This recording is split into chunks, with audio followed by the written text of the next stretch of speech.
Wacheni niwaambie, if in any case you feel like you want to marry this guy, think twice.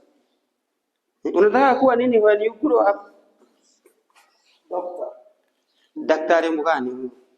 Kusema ukweli. Huyu ni hospitali gani anaweza tibu? Nywele kunyoa ni shida. Devu. How old are you? 16 years old. Kwani unatumia kada ya Ethiopia? Huyu mtu anakaa kuwa na miaka 16. You know, let me tell you something. This kind of people hao ndio wanameleta shida kwa hii Kenya. Kwa sababu huyu mtu ako na 16 years and he is this old. Sasa anataka kusoma akuwe daktari.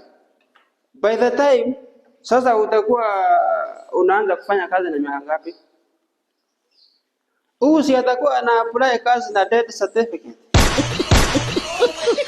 Mtu uko na 16 years old na anatosana kama baba yake. Ama ulizaliwa na nyanya yako? Simama. Enda ukuje na mzazi. Sawa sawa? Sina mzazi. Wewe tayari wewe ni mzazi. Uko na watoto wangapi?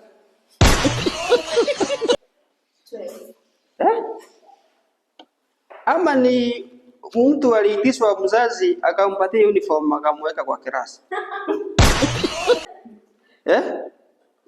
Because this guy is a parent.